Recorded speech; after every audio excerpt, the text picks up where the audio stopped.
Complexes. Nomenclature of coordination compounds. So, nomenclature mean to give names to the compounds. अब nomenclature में हमारे पास दो different systems हैं, एक कॉमन सिस्टम है, एक आयोपेक सिस्टम है, IUPAC.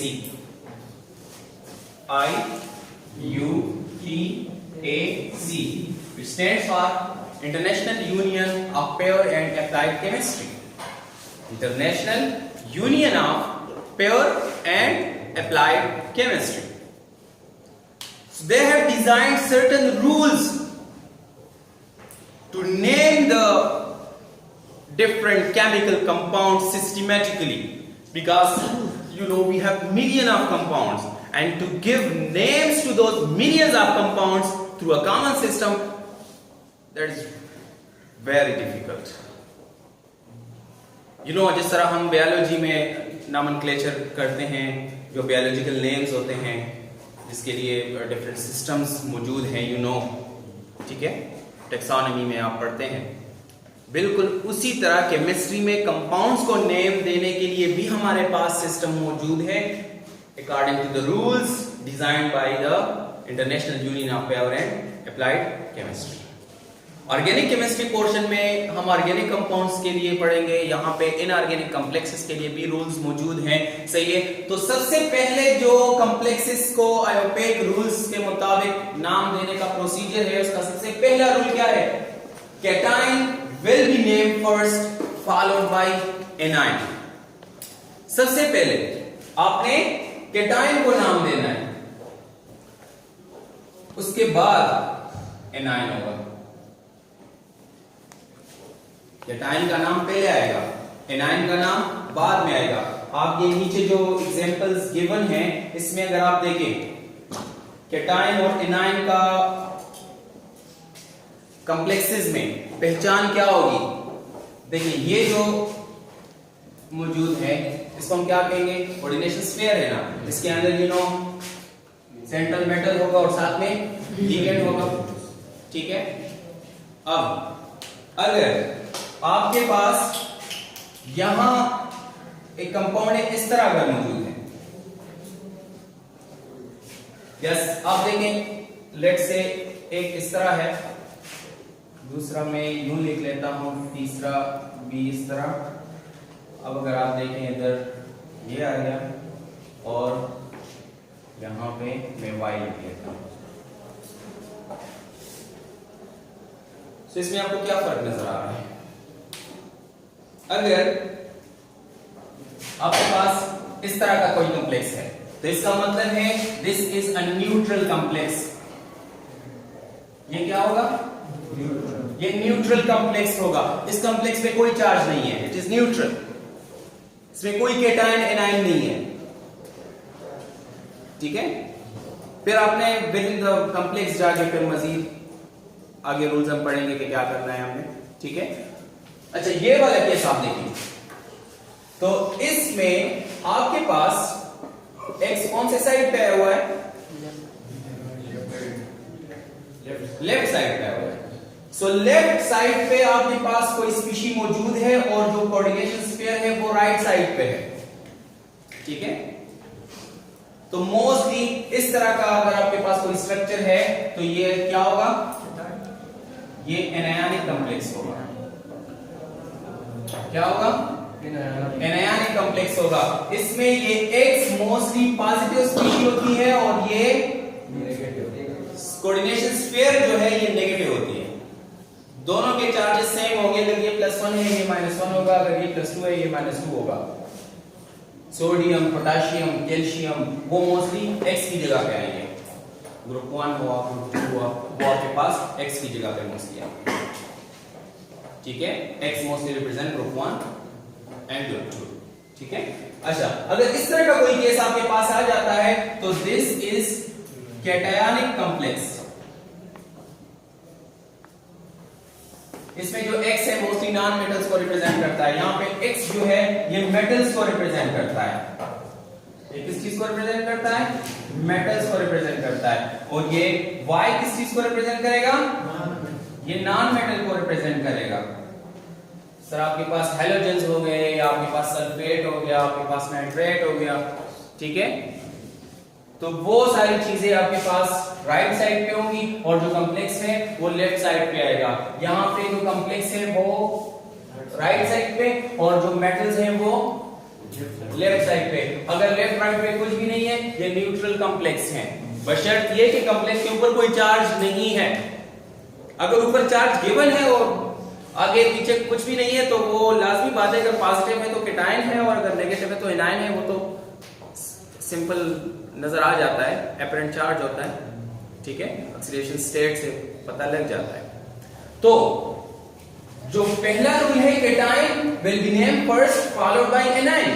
तो अगर आपके पास ये वाला केस आ जाता है, ये तो इसमें केटायन क्या है, X है, तो आपने सबसे पहले X को नाम देना है, ठीक है। उसके बाद फिर एनायन को नाम देना है, तो एनायन फिर कॉम्प्लेक्स है, कॉम्प्लेक्स का जो भी रूल है वो आपने फॉलो करना है। यहां पे अगर आपने नाम देना है तो इसमें सबसे पहले केटायन ये है, कॉम्प्लेक्स इसमें केटायन, तो सबसे पहले आपने कॉम्प्लेक्स को नाम देना है और सबसे आखिर में फिर आपने एनायन को नाम देना है, जो कि Y है इस केस में। नीचे जो एग्जांपल्स है, फॉर एग्जांपल इसको आप देखें, ये वाला कॉम्प्लेक्स क्या होगा, केटायनिक होगा या एनायनिक होगा? ये केटायनिक है, ठीक है। ये जो स्फीयर है, तो स्फीयर पे पॉजिटिव चार्ज होगा, इस पे नेगेटिव चार्ज होगा। ये राइट साइड पे हुआ है, वो लेफ्ट साइड पे है, ठीक है। तो इस केस में आपके पास क्या होगा, सबसे पहले आपने कॉम्प्लेक्स को नाम देना है, उसके बाद फिर दूसरे एनायन को आपने नाम देना है, ठीक है। इस केस में आप देखें तो इस केस में सबसे पहले नाम आप किस चीज को देंगे, किस चीज को पहले नाम देंगे, पोटेशियम को। तो सबसे पहले पोटेशियम होगा, उसके बाद कॉम्प्लेक्स का नाम आएगा। अब ये देखें, ये न्यूट्रल है, तो डायरेक्ट आपने कॉम्प्लेक्स पे जाना है, कॉम्प्लेक्स के अंदर घुसना है। बात समझ में आ गई? ये पहला रूल था। रूल नंबर 2, रूल नंबर 2 है, जो नॉन आयनिक कॉम्प्लेक्सेस है, they are given one word name. Non ionic complexes को आपने सिंगल नेम देना है, वन वर्ड नेम होगा, कोई उसमें स्पेस नहीं होगा। मसलन ये जो आपके पास कॉम्प्लेक्स है यहां पे, इसका नाम क्या आएगा, वन वर्ड आएगा। नॉन आयनिक कॉम्प्लेक्स का मतलब है कि जो न्यूट्रल कॉम्प्लेक्स है, जिसमें कोई चार्ज नहीं है, वो वन वर्ड नेम होगा, ठीक है। थर्ड हमारे पास जो है, the name of neutral ligands remain unchanged. जो आपके पास 3 किस्म के लिगेंड्स हैं, या तो न्यूट्रल होंगे, या जो है आपके पास नेगेटिव होंगे, और या पॉजिटिव होंगे। तो अगर वो जो केटायन एनायन वाला किस्सा है वो तो खत्म हो गया कि सबसे पहले केटायन को फिर एनायन को। अब कॉम्प्लेक्स के अंदर हम चले गए, तो कॉम्प्लेक्स के अंदर जो है आपने सबसे पहले लिगेंड्स को नाम देना है, लिगेंड्स के बाद फिर सबसे आखिर में मेटल को नाम देंगे। Within the complex as a whole molecule में केटायन एनायन था, विद इन द कॉम्प्लेक्स अब क्या है, सबसे पहले लिगेंड, उसके बाद मेटल, ठीक है। अब लिगेंड जो है, लिगेंड 3 किस्म का है, नेगेटिव है, न्यूट्रल है, पॉजिटिव है, ठीक है। तो अगर नेगेटिव लिगेंड कोई है, अगर कोई नेगेटिव लिगेंड आपके पास है, फॉर एग्जांपल F- है, Cl- है, Br- है, तो नेगेटिव लिगेंड को जब हम नाम देंगे तो the name will and in O। How? For example Cl- will be named as chloro, OH- will be named as hydroxo, F- will be named as fluoro, I- will be named as iodo, Cn- will be named as cyano, so negative में the name will end is O. अगर positive ligand है तो positive ligand के case में आपके पास IUM होगा, इम। For example you have NH4 positive, this will be named as ammonium, IUM, ammonium. For example, you have NH2 NH positive, NH3, so इसको हम नाम देंगे हाइड्रोजीनियम।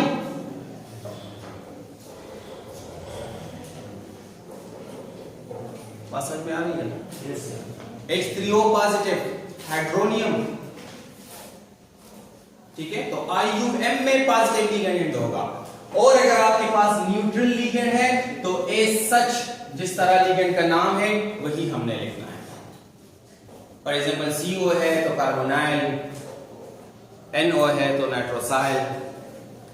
ठीक है, वाटर के लिए हम एक्वा लिखेंगे, NH3 के लिए हम अमोनिया लिखेंगे, अमीन मोस्टली लिखा जाता है। ठीक है, विद डबल M। ठीक ना? नाउ ये तो लीगेंड को किस तरह नाम देंगे हम वो हमने पढ़ा। जो चौथा रूल है हमारे पास, order of the naming ligand. अगर आपके पास दो या तीनों किस्म के ligand within the same complex आ गए, आपके पास कॉम्प्लेक्स में फॉर एग्जांपल ये मेटल है, इसमें जो लीगेंड है इसमें न्यूट्रल लीगेंड भी मौजूद है, इसमें नेगेटिव लीगेंड भी मौजूद है, इसमें पॉजिटिव लीगेंड भी मौजूद है। तो अब आपने किसको पहले नाम देना है? इसमें सबसे पहले आपने नेगेटिव, फिर न्यूट्रल, फिर पॉजिटिव। सबसे पहले आप नेगेटिव लीगेंड को नाम देंगे। नेगेटिव लीगेंड 1 है, 2 है, 3 है, जितने भी है उनको नाम दे दिया। उसके बाद फिर न्यूट्रल को आप देखेंगे कि न्यूट्रल इसमें कौन सा है। फिर उसके बाद आपने पॉजिटिव को देखना है। ठीक है, सो ये ऑर्डर आपने ज़हन में रखना है। अब दूसरी बात, अगर एक किस्म का लीगेंड यानी एक नेगेटिव लीगेंड है और दो डिफरेंट नेगेटिव लीगेंड आ गए, एक क्लोरो है एक फ्लोरो है, दोनों नेगेटिव है और दोनों एक साथ अगर आ गए तो फिर उसको किस तरह नाम देंगे? कौन सा पहले आएगा? क्लोरो पहले आएगा, फ्लोरो पहले आएगा? दोनों नेगेटिव है तो उसमें फिर पहला कौन सा होगा? चार्ज नहीं, अल्फाबेटिकली फिर हम उसको नाम देंगे। अल्फाबेटिकली जो पहले आएगा वो पहले उसको हम नाम देंगे। अब क्लोरो और फ्लोरो में अल्फाबेटिकली कौन पहले आता है? सी पहले आता है और F बाद में आता है। तो पहले हम क्लोरो को नाम देंगे, क्लोरीन को देंगे, क्लोरो आएगा, उसके बाद फ्लोरो आएगा। ठीक है ना? इसी तरह अगर पॉजिटिव लीगेंड 2-3 आ गए तो उसमें भी आपने अल्फाबेटिक आर्डर को देखना है। न्यूट्रल अगर 2-3 आ गए उसमें भी आपने अल्फाबेटिक आर्डर को देखना है। सही है? फिर मजीद अगर एक किस्म का लीगेंड 2 दफा आ गया, मसलन 2 क्लोरीन आ गए विद इन द कॉम्प्लेक्स, फिर उसमें क्या करना है? उसके साथ फिर आपने प्रीफिक्स ऐड करना है। फॉर एग्जांपल Cl है 2 दफा आ गया तो आपने लिखना है डाई क्लोरो। सही है ना? अगर लेट से H2O है और 5 दफा आ गया तो पेंटा एक्वा। तो डाई, ट्राई, टेट्रा, पेंटा, हेक्सा, इस तरह आपने जाना है।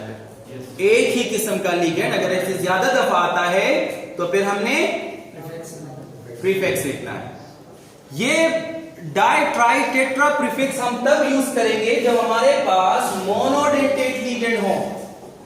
अगर हमारे पास पॉलीडेंटेट लीगेंड है, जिस तरह इथाइलिन डायमीन है, ऑक्सलेट आयन है, EDTA है, तो इस केस में अगर लेट से आपके पास इथाइलिन डायमीन 2 दफा आ गया, EN होल 2 फॉर एग्जांपल आ गया, EN इथाइलिन डायमीन को रिप्रेजेंट करता है, ये 2 दफा आ गया लेट से, तो इसको हम डाई इथाइलिन डायमीन कहेंगे।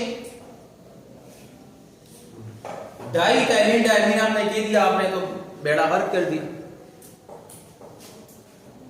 इसका मतलब ये हो गया कि आपके पास इथाइलिन भी दो हैं और अमीन भी दो हैं, डाई इथाइलिन डायमीन, और स्ट्रक्चर हमारा क्या है, इथाइलिन डायमीन है, यानी इथाइलिन के साथ दो अमीन मौजूद हैं। जिस तरह स्ट्रक्चर में आप देखें ना, ये इथाइलिन है और ये दो अमीन यहां पे मौजूद है इसके साथ, तो ये इथाइलिन डायमीन है। तो इसके लिए फिर हम क्या यूज करेंगे, अगर दो आपके पास आ जाते हैं पॉलीडेंटेट, उसके लिए हम बिस यूज करेंगे, बिस इथाइलिन डायमीन। अगर तीन आपके पास आ जाते हैं तो ट्रिस यूज करेंगे, अगर चार आपके पास आ जाते हैं टेट्राकिस यूज करेंगे, bis, tris, tetrakis, pentakis and so on. ये पॉलीडेंटेट लिगेंड में हम यूज करेंगे इसका, बात समझ में आ रही है। इसके बाद जो लिगेंड है उनका किस्सा भी खत्म हो गया। देखें आर्डर को याद रखें, सबसे पहले कैटायन एनायन, उसके बाद कॉम्प्लेक्स के अंदर आप चले गए तो कॉम्प्लेक्स के अंदर सबसे पहले लिगेंड्स को नाम दे दिया। अब लिगेंड्स में सबसे पहले नेगेटिव को, फिर न्यूट्रल को, फिर पॉजिटिव को, ठीक है। तो लिगेंड के बाद जो आखिर में सबसे आखिर में बच जाता है वो क्या हो गया, सेंट्रल मेटल, क्योंकि मेटल को अभी तक हमने नाम नहीं दिया। तो फिर आखिर में विद इन द कॉम्प्लेक्स हम मेटल को नाम देंगे। अगर ये कॉम्प्लेक्स जो है ये आपके पास न्यूट्रल है या कैटायनिक कॉम्प्लेक्स है, पॉजिटिव है, तो मेटल का जिस तरह नाम है उसी तरह हम लिखेंगे। सिल्वर को सिल्वर लिखेंगे, आयरन को आयरन लिखेंगे, प्लेटिनम को प्लेटिनम लिखेंगे। लेकिन अगर आपके पास एनायनिक कॉम्प्लेक्स है, यानी कॉम्प्लेक्स पे नेगेटिव चार्ज है, तो फिर हम जो मेटल को नाम देंगे that will and in ATE।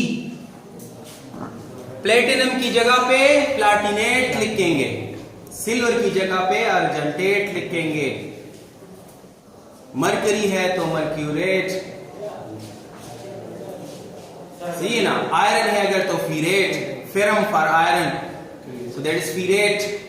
जो नाम होगा उसके आखिर में ATE हमने लिखना है, कौन से कॉम्प्लेक्स में, नेगेटिव कॉम्प्लेक्स में, जो एनायनिक कॉम्प्लेक्स है उसमें। जिस तरह फॉर एग्जांपल यहां पे एनायनिक कॉम्प्लेक्स कौन सा है, ये पहला वाला, तो ये कोबाल्ट है ना, तो कोबाल्ट को हम लिखेंगे कोबाल्टेट। इसी तरह ये वाला आपके पास नेगेटिव कॉम्प्लेक्स है क्योंकि सल्फेट आखिर में आया हुआ है, सॉरी ये कैटायनिक है, ये वाला एनायनिक है, सोडियम पहला हुआ है, तो ये आयरन है, फीरेट हम इसको लिखेंगे, क्या लिखेंगे, फीरेट, ठीक है। और जब हम मेटल का नाम खत्म कर दें तो उसके बाद पैरेंथेसिस में फॉर एग्जांपल आयरन है तो या फेरम या सिर्फ आयरन, या अगर नेगेटिव है तो फीरेट व्हाटएवर, और इसके साथ फिर पैरेंथेसिस में रोमन न्यूमेरल में ऑक्सीडेशन स्टेट हम लिखेंगे मेटल की, कि इसका ऑक्सीडेशन स्टेट 1 है या इसका 2 है या इसका 3 है। अगर 2 है तो रोमन में 2 लिखेंगे, अगर 3 है तो रोमन में 3 लिखेंगे, अगर 4 है तो रोमन में 4 लिखेंगे, अगर 5 है तो रोमन में 5 लिखेंगे in the form of V। सही है। So these are the IUPAC rules for naming the complexes. इंशाल्लाह नेक्स्ट लेक्चर में हम एग्जांपल्स पढ़ेंगे इस पे, तो एग्जाम्पल से आपको मजीद क्लियर हो जाएगा कि हम किस तरह नाम दे सकते हैं, ठीक है। ये वाले एग्जाम्पल्स भी हैं और इस पे और भी ट्राई इंशाल्लाह करेंगे। सो नेक्स्ट क्लास में इन ही रूल्स को हम क्या करेंगे, अप्लाई करेंगे, कि किसी कॉम्प्लेक्स को हम इन रूल्स के मुताबिक किस तरह नाम देंगे, किस तरह उसका नाम लिखेंगे। सही है। So that's enough for today. अगर कोई क्वेश्चन है तो